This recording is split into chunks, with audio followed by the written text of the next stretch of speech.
Rencana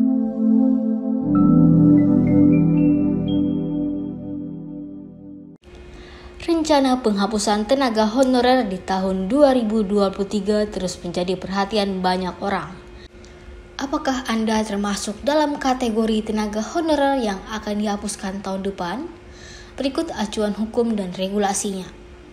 Penghapusan tenaga honorer dilakukan pemerintah mengacu surat Menpan RB bernomor B/11.M.01.00/2022 tentang pendataan tenaga non-ASN di lingkungan instansi pemerintah dikenal terdapat dua kategori.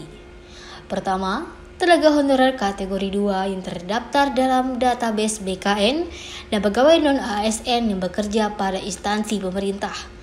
Regulasi yang digunakan untuk mengeksekusi arahan ini adalah Surat Menteri Pan RB perihal status kepegawaian di lingkungan instansi pemerintah pusat dan pemerintah daerah nomor B/1-M.SM.02.03 pada 31 Mei 2022 lalu.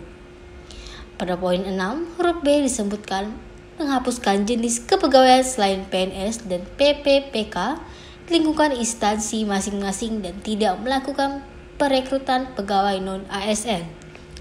Sedang, pada regulasi yang sama juga tercantum bahwa pejabat pembina kepegawaian juga wajib melakukan pemetaan pegawai non-ASN di instansi masing-masing.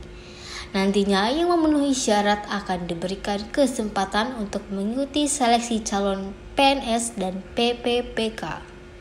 Lalu, golongan honorer apa yang akan dihapus?